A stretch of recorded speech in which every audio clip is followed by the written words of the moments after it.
Right, Emma. So today we're really diving into what I like to call the unconventional side of affiliate marketing, right?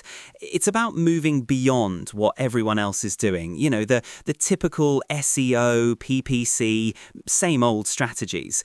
We're talking about finding that edge, that real alchemy, if you will, that transforms a good affiliate business into an exceptional one. It's not about working harder, it's about, well, working smarter, differently, really. Oh, that's totally what I love about this series, James. Like, everyone talks about the basics, right?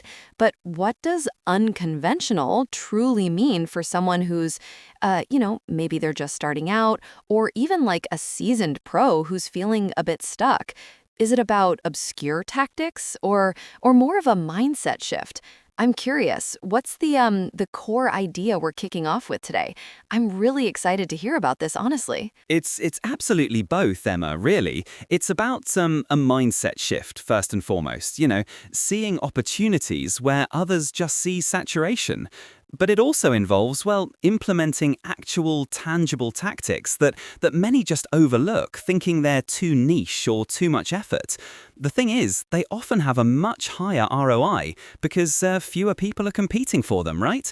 It's about looking at the entire landscape through a different lens, seeing the potential in the periphery, not just the blindingly obvious. Okay, so a mindset shift. That makes a lot of sense actually, because I feel like so many people, myself included sometimes, like we get caught up in that scarcity mindset, right? Like, oh, this niche is too competitive, or everyone's already doing that. How do you even begin to shift that thinking though, especially in a world that feels so saturated online? It feels like, the pie's getting smaller, not bigger. Exactly, Emma. Spot on. That scarcity mindset it's a killer, isn't it? It paralyzes action. The shift, it begins with understanding that the internet's pie isn't fixed. It's constantly expanding, constantly evolving. New problems emerge daily, new demographics, new technologies. We're not fighting for a slice. We're finding new ingredients for a completely different pie. Do you know what I mean? It's about adopting an abundance mindset, where every challenge is just an opportunity in disguise, really. It's about curiosity over competition for a start. Huh. Curiosity over competition. I like that. So instead of just seeing a crowded space and walking away, it's more about asking, why is it crowded and what's missing there? Or like, how can I approach this from a completely different angle that no one else has even thought of yet? That's a powerful reframing, actually. It really changes the whole perspective on how you even start looking for opportunities. Precisely. And that leads us beautifully into niche alchemy, right? It's not just about finding a niche, it's about mining for overlooked gold within niches people think are dead or too small. Rather than going for weight loss for everyone, perhaps it's weight loss for postpartum mothers who are also vegan and live in urban areas. The more specific you get, the less competition and the more dedicated your audience. It's about finding that sweet spot where a specific problem meets a specific solution and you're the trusted bridge. These micro niches, they're often far more profitable per customer. Wow, weight loss for postpartum vegan urban mothers. That's like incredibly specific, but I can totally see the appeal there. Like they'd really resonate with someone who understands their unique challenges, eh? But how do you even uncover these like super specific niches? Is it just doing more keyword research, or are there like deeper, more unconventional ways to find these overlooked pockets of potential customers? It's beyond standard keyword research, really. Think about forums, subreddits, Facebook groups, even Amazon reviews for related products. What are people complaining about? What are their frustrations, their unmet needs, their if-only statements? Those are gold mines for niche ideas. Look for communities forming around specific problems, even if they don't explicitly call themselves a niche. And don't be afraid to combine seemingly unrelated interests, That's where the real magic happens, I reckon. It's about connecting dots no one else has bothered to connect yet. Okay, so once you've found your incredibly specific niche, how do you actually get traffic? Because if it's super niche, it's probably not getting a ton of organic search volume for broad terms, right? What are some of those unconventional traffic tactics that you're talking about? I'm thinking beyond just running Google ads or SEO for super long tail keywords. What's something fresh we can try? Absolutely brilliant question. One of my favorites, actually, is community cultivation and leveraging micro-influencers. Forget chasing the big names. They're expensive and often less authentic. Instead, find those small, passionate communities, even if they're just a few hundred people centered around your niche. Engage authentically, provide value, become a trusted voice. Then identify the micro-influencers within those communities, people with maybe a few thousand highly engaged followers, not millions. They have real trust. Partner with them. It's not about paying huge sums, it's about genuine collaboration, offering value to their audience. It's often incredibly effective and scalable in its own way. Oh, that's really smart. So, instead of trying to shout to everyone, you're whispering to the right people through someone they already trust. And for a super specific niche, those micro influencers would probably be much more accessible too, right? They're probably more open to working with smaller brands or affiliates. That's a total game changer because I feel so many people just skip over that thinking they need to hit the big leagues straight away. Exactly. And another cracker of a tactic is content repurposing, but reimagined. We all know about turning a blog post into a video, right? But I'm talking about getting truly creative. For instance, take a really insightful article you've written, turn it into an interactive quiz or an infographic that's actually a downloadable checklist, or even a short, engaging audio drama based on your content.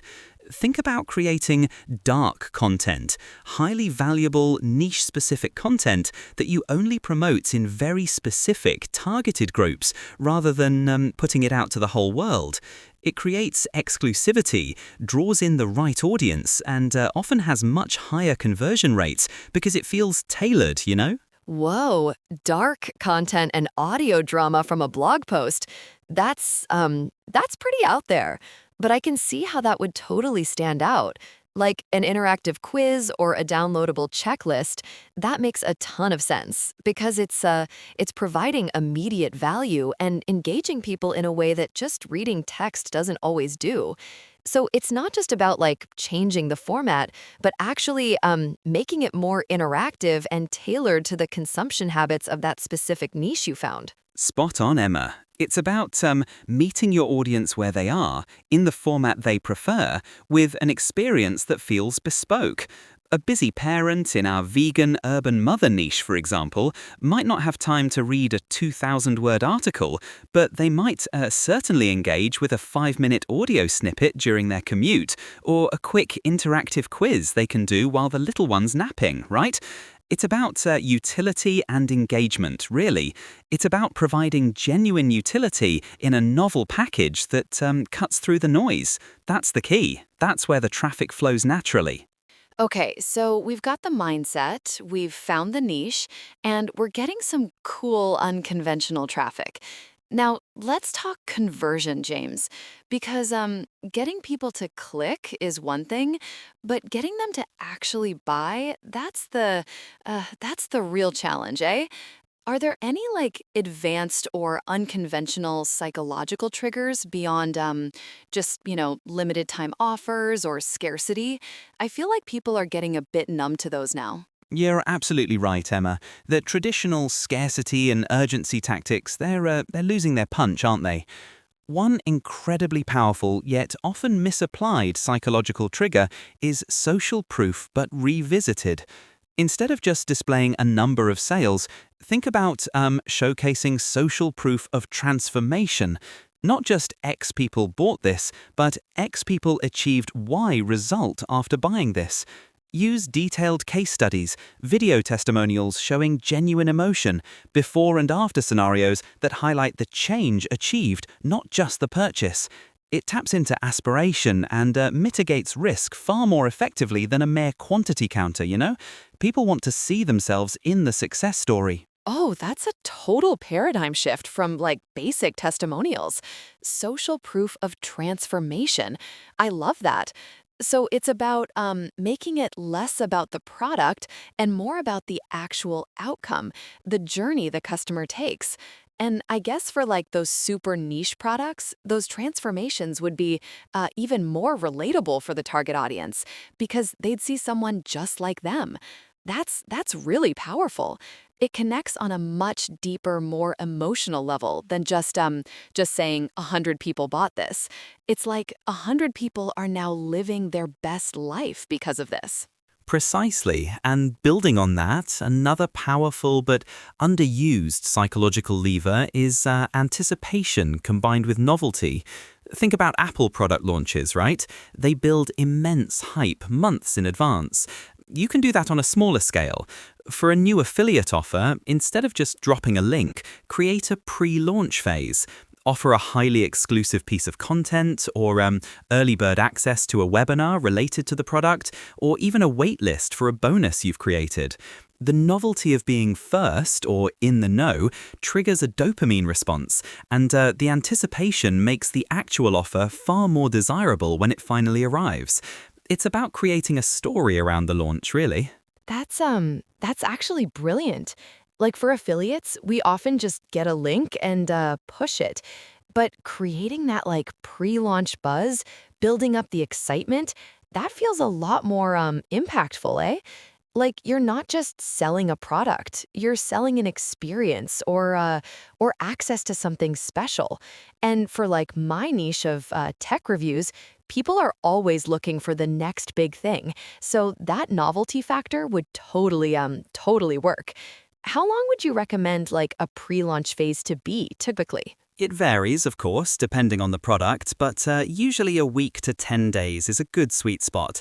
Enough time to build genuine buzz without losing momentum. For evergreen products, you can create a perpetual new batch or seasonal collection approach to maintain novelty. It keeps things fresh, keeps people engaged, and keeps them coming back. The human brain, it's wired to seek out newness, right? Leverage that. Make your affiliate offers feel less like just another sale and more like an exciting discovery. Fantastic question. And this is where a lot of affiliates miss a trick, honestly. Think proprietary tools or unique frameworks. Instead of just reviewing products, what if you created a simple, free calculator that helps your niche audience solve a specific problem, right? Or a unique spreadsheet template, or even a mini course that teaches a skill related to the products you promote that you developed yourself. These aren't just lead magnets, they are genuinely valuable assets that build immense trust, establish your authority, and keep people coming back to you. They become an integral part of your ecosystem, not just a stepping stone to a sale. Oh, that's really smart.